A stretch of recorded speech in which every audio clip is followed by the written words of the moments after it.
Assalamualaikum warahmatullahi wabarakatuh. Waalaikumsalam warahmatullahi wabarakatuh. Selamat pagi anak-anak. Selamat pagi, Pak. Baik, sebelum belajar dimulai, alangkah baiknya kita berdoa terlebih dahulu sebelum dimulai pembelajaran agar pembelajaran pada hari ini berjalan dengan baik dan lancar. Silakan untuk ketua kelas membantu saya untuk memimpin jalannya berdoa. Ketua kelasnya. Oke teman-teman, mari kita berdoa terlebih dahulu sebelum mulai kegiatan belajar ini. Berdoa dimulai. Selesai. Terima kasih. Sebelum dimulai, Bapak akan absensi terlebih dahulu. Siapa di sini yang nggak hadir? Arji, Bapak hari ini nggak masuk soalnya. Aldi sakit tuh. Mari kita doa bersama-sama agar Aldi diberikan kesehatan dan juga diberikan kesembuhan agar dapat mengikuti pembelajaran pada berikutnya. Amin. Gimana kabarnya hari ini? Alhamdulillah. Sebelum pembelajaran dimulai, Bapak punya terlebih dahulu ini. Kalau Bapak mengucapkan fisika itu, kalian menjawabnya mantap, mudah, seru. Bisa dipahami? Bisa. Fisika itu Mudah, seru. oke. Next. Jika kalian ketahui, belajar itu sangat penting. Kenapa belajar itu sangat penting? Diibaratkan kalian menyiapkan sebuah peluru pada sebuah pistol, di mana kita membutuhkan yang namanya arah dan juga kecepatan untuk mencapai sebuah tujuan. Begitu juga hidup, di mana kita membutuhkan ilmu dan juga namanya strategi untuk mencapai sebuah cita-cita yang ingin kita capai. Dan sedangkan ilmu itu diperoleh belajar. Oleh karena itu, belajar itu sangat penting bagi kita. Oke. Nah, pada hari ini kita akan belajar mengenai fenomena yang dimana fenomena ini melekat pada kehidupan sehari-hari kita, yang dimana ada bola basket, kemudian ada air mancur, bahkan roket. Pernah nggak kalian melihat fenomena seperti berikut? Pernah, Bapak? Bagaimana kita lintasannya pada bolanya? Saya, Pak. Ya. Jadi gerak bolanya itu melengkung, Bapak, lintasan. Oh, benar Elsa.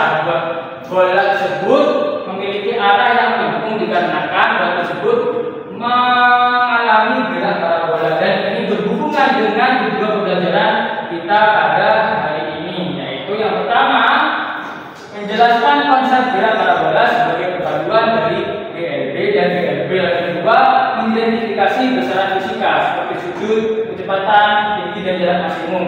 Kemudian yang terakhir menyimpulkan pembelajaran berdasarkan hasil praktikum. Nah, pada hari ini kita akan menggunakan tes simulation untuk melakukan sebuah percobaan. Siap kalian menjadi ilmuwan pada hari ini? Siap. Oke. Sekarang perhatikan sebuah video berikut.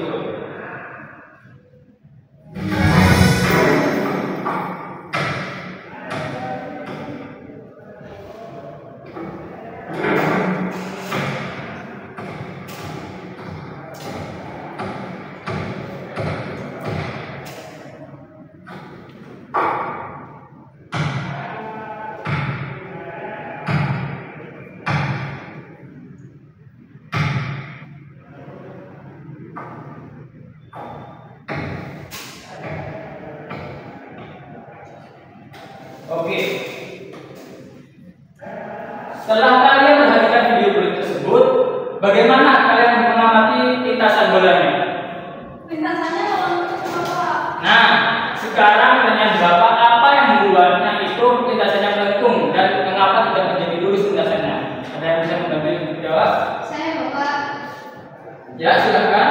Karena bola mengalami dua gerakan sekaligus, yaitu GLB dan GLBB secara vertikal akibat pengaruh gaya gravitasi. Oh iya. Benar sekali dari jawaban Maria. Ya, Amalia, perhatikan terlebih dahulu ya. Untuk diskusinya nanti akan ada praktikum, di situ kalian bisa melakukannya di sana.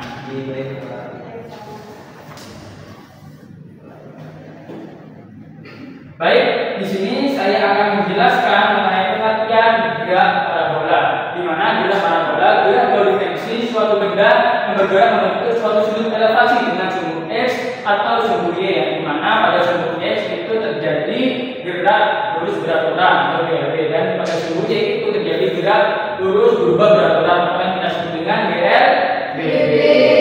Kedua gerak ini tidak saling mempengaruhi, hanya saja membentuk suatu gerak parabola. Gerak parabola disebut juga sebagai gerak lurus yang memiliki bentuk lintasan parabola. Jadi lintasan gerak parabola itu seperti ini, melengkung, tidak lurus.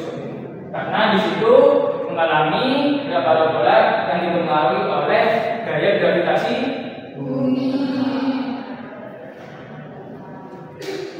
Oke, selanjutnya ada karakteristik gerak parabola yang dimana yang pertama disebabkan oleh gaya. Gerak parabola pada benda disebabkan oleh gaya yang diberikan, yang dimana dalam dinamika pada fisika gaya tentunya berbeda-beda. Lalu yang kedua dipengaruhi oleh gaya gravitasi. Sama halnya dengan gerak jatuh bebas, gaya yang dilakukan gerak parabola juga dipengaruhi gravitasi dengan arah bawah pusat. Nah, seperti yang dijelaskan tadi, gerak parabola juga dipengaruhi oleh gravitasi bumi yang pada itu terjadi pada sumbu Y juga, yang dimana itu gerak lurus juga beraturan. Karakteristik yang ketiga yaitu bergantung pada hambatan. Adanya hambatan membuat benda ketika dilempar, ditendang atau ditembakkan dengan hambatan awal, gerakannya akan bergantung pada gravitasi dan hambatan atau gesekan. Ketika kita melempar sebuah bola kering, itu hambatannya berada di mana? Jawaban yang bagus. Di sini pada kasus melempar bola pada ring terjadi hambatan di udara sehingga mempengaruhi gerak parabolanya. Kemudian ada pun ciri-ciri dari gerak parabola. Yang pertama, lintasannya berbentuk lengkung. Jadi lintasannya itu berbentuk lengkung atau busur ya. Setengah lingkaran juga bisa. Hal ini disebabkan adanya gaya gravitasi yang mendukung sehingga terjadinya gerak parabola. Lalu yang kedua, kecepatannya dinamis. Nah, dinamis ini karena ada dipengaruhi oleh yang pertama ada hambatan juga. Terus yang kedua ada gaya gravitasi sehingga kecepatannya itu tidak konstan kecepatannya itu. Lalu yang ketiga terdiri dari GLBB dan GLBB. Tapi GLB-nya pada sumbu apa? Sumbu horizontal atau sumbu X. Dan untuk GLBB-nya pada sumbu Y. Oke. Lalu yang terakhir ada terdapat sudut elevasi. Jadi gerak parabola ini ada ciri khasnya yaitu terjadi di awal pelemparan kita ada sudut elevasi sehingga dapat membentuk lintasan berbentuk lengkung atau parabola.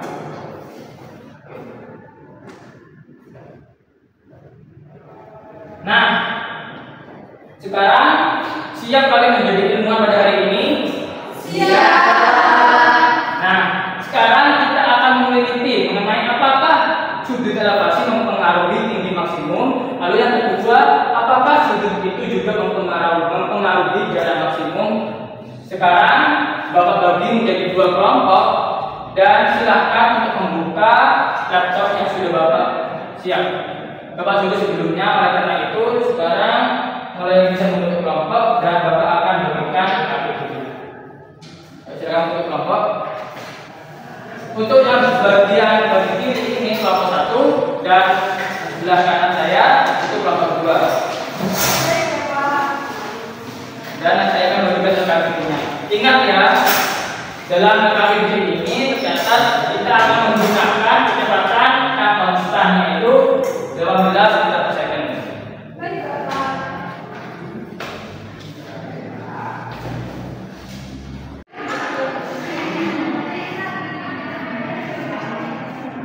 Ya, bagaimana? Ya, memang itu merupakan sudut maksimal untuk mencapai. Iya, untuk grafiknya sudah. Iya, itu grafiknya memang boleh tapi dalam lingkungan. Panasnya nanti di bawah. Kalau nanti kan ini kan berbeda-beda. Iya. Baik, untuk dari kelompok 1 apakah ada kesulitan? Untuk datanya bagaimana? Sudah mulai beberapa dari yang beberapa? Masih di bawah. Untuk grafiknya masih belum berarti? Belum Pak. Baik, sebentar lagi. Setelah waktu 10 menit, silakan untuk masing-masing kelompok untuk mempresentasikan hasil dari percobaannya masing-masing. Paham kalian semuanya?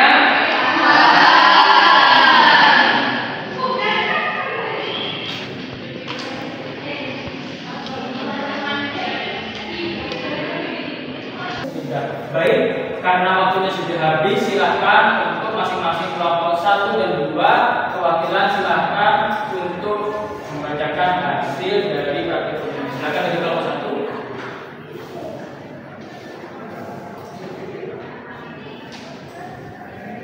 Baik, di sini saya akan presentasikan terkait hasil praktikum dari kami, data pengamatan dan analisis data ketinggian maksimum dengan massa bolarnya 0,2 kg dengan diameter bolarnya 0,1 meter, kecepatan bergravitasinya 9,8 meter per second kuadrat.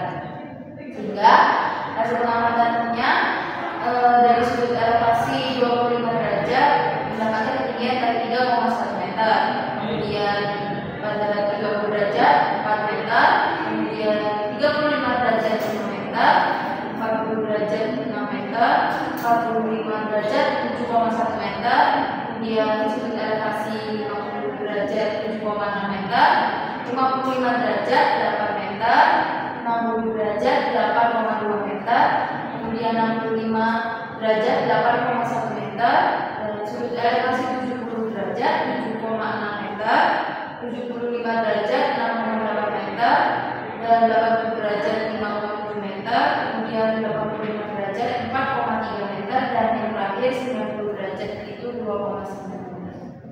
Sehingga yang dapat kami simpulkan adalah semakin besar sudut elevasinya, maka ketinggian maksimumnya tidak meningkat, terutama dari 25 derajat hingga 60 derajat.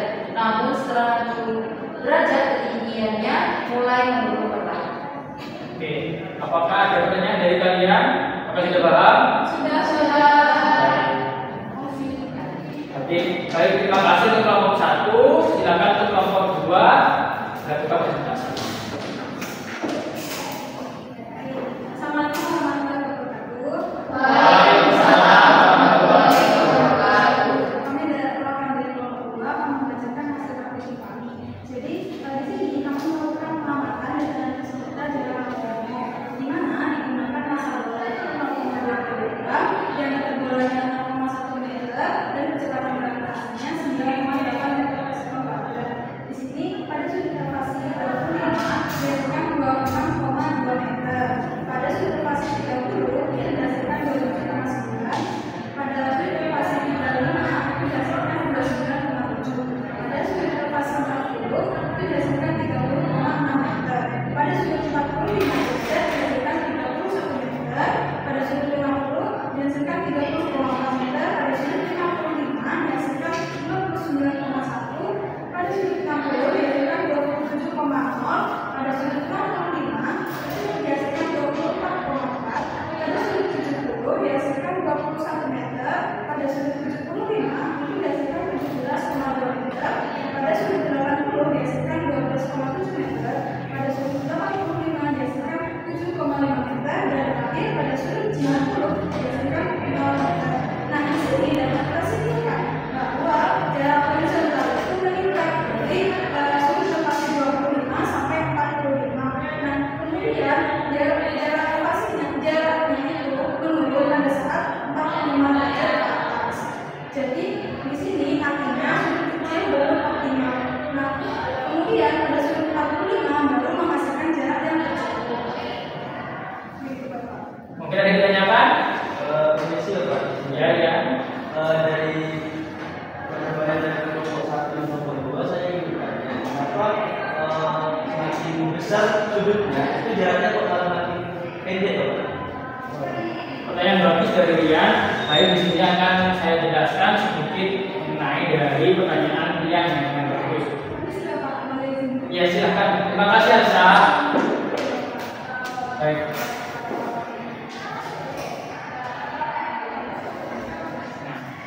Di mana hubungan dari sudut elevasi yang semakin besar kok makin pendek dan terjauhnya. Jadi untuk sudut elevasi yang menghasilkan jarak jauh tadi dikatakan oleh NASA melalui gambarnya itu 45 derajat. Karena dengan sudut 45 derajat ini energinya yang diberikan untuk menuju ke depan sama ke atas itu sama-sama maksimum. Jadi dapat menghasilkan jarak yang jauh sebesar 31 meter. Apabila di atas 45 derajat maka energinya itu yang ditujukan bukan lagi ke depan, malah energi yang ditujukan itu semakin ke atas. Oleh karena itu saya menggunakan 90 derajat. Jadi energinya kan yang dilepaskan kan ke atas, tidak ada yang ke depan. Oleh karena itu untuk sudut terjauh yang dihasilkan sejauh 45 derajat. Justru untuk sudut yang besar seperti 90 derajat itu tidak menghasilkan jarak. Oleh karena itu hubungannya semakin besar sudutnya maka semakin jauh jarak yang ditempuh. Namun itu untuk sudut yang sampai 45 derajat. Lebih dari 45 derajat sudut titik jauhnya itu energinya akan dihasilkan ke atas. Oleh karena itu tidak akan menghasilkan jarak yang jauh. Oke, selanjutnya Bapak akan menambahkan materi penambahan di mana penerapan gerak parabola. Yang pertama ada ketika menendang bola yang awalnya diam lalu dengan gaya dari kaki bola tersebut memperoleh gerak parabola. Lalu yang kedua gerak shooting ketika memasukkan bola basket ke ring. Nah, itu jadi gerak parabola. Kemudian terdapat rumus gerak parabola. Nah, pada rumus gerak parabola ini dibagi menjadi dua, yang dimana rumus gerak parabola pada sumbu X yaitu GLB, kemudian ada rumus gerak parabola pada sumbu Y yaitu GLB, yang dimana X ini adalah kedudukan benda pada sumbu X, yang dimana rumusnya mencari sumbu X yaitu V0 X dikalikan dengan T sama dengan V0 cos theta dikalikan dengan waktu tempuh. Kemudian untuk mencari kecepatan pada sumbu X atau V0 juga bisa menggunakan rumus V0 dikalikan cos theta. Cos theta itu adalah sudut elevasi. Jadi ini nanti dikalikan dengan sudut, lalu dikalikan dengan cos theta-nya berapa hasilnya. Kemudian seperti Bapak katakan tadi ada rumus gerak parabola pada sumbu Y. Untuk V0 nya ini sama dengan bisa dicari dengan V0 sin theta. Kemudian ada rumus VY yang dimana V0 Y dikurangi dengan gravitasi dikalikan dengan T, bisa juga menggunakan V0 sin theta dikurangi dengan gravitasi dikalikan dengan waktu tempuh. Adapun untuk mencari kedudukan benda pada sumbu Y kita dapat menggunakan rumus V0 Y atau kecepatan awal pada sumbu Y dikalikan dengan waktu dikurangi setengah dikalikan dengan gravitasi dikalikan dengan waktu yang dikuadratkan. Baik, ada rumus ya parabola. Di sini ada keterangan bahwa arah vertikal itu sumbu Y dan arah horizontal itu sumbu X, yang dimana kecepatan awal kalian bisa menggunakan rumus V0 dikalikan sin alfa, yang dimana V0 itu merupakan kecepatan awal dan alfa itu sudut elevasi. Untuk arah horizontal bisa menggunakan V0 X dikali sama dengan V0 atau kecepatan awal dikalikan dengan cos alfa. Untuk kecepatan bisa kalian mencari VY yaitu dikali sama dengan V0 kecepatan awal dikalikan dengan sin dengan sudut elevasi dikurangi dengan gravitasi dikurangi dengan gravitasi yang dikalikan oleh waktu. Untuk pada arah horizontal kalian bisa menggunakan V0 kecepatan awal dikalikan dengan sin dikalikan dengan sudut elevasi dikurangi dengan gravitasi yang dikalikan oleh waktu. Untuk mencari jarak atau ketinggian pada arah vertikal sumbu Y kalian bisa menggunakan rumus V0 dikalikan dengan waktu kemudian dikalikan dengan sin alfa dikurangi dengan setengah dt kuadrat, atau pada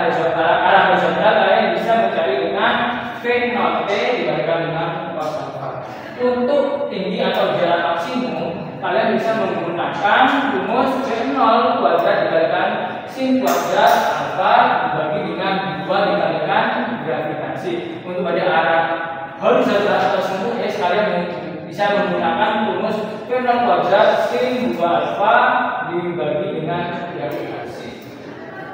Baik. Ada yang bisa bantu saya untuk menyimpulkan pembelajaran pada hari ini? Baik. Jadi dari pembelajaran hari ini kita belajar bahwa gerak parabola merupakan perpaduan antara gerak lurus beraturan secara horizontal atau pada sumbu X dan gerak lurus berubah beraturan secara vertikal pada sumbu Y. Nah, untuk pada sudut referensi yang mempengaruhi sini dan juga jarak maksimum. Nah, dari percobaan yang kami lakukan didapati bahwa sudut 45 derajat menghasilkan jarak terjauh. Baik. Gimana? Sudah paham kalian? Baik. Sebelum diakhiri, Bapak akan refleksi singkat. Siapa yang merasa pembelajaran hari ini menyenangkan? Baik, kalian hebat sekali Bapak kepada kalian karena telah mengikuti pembelajaran hari ini dengan baik mengikuti tanda tertib sehingga Bapak mengapresiasi kalian. Silakan untuk mengambil hadiah dari Bapak yaitu stiker ringan. Bapak berikan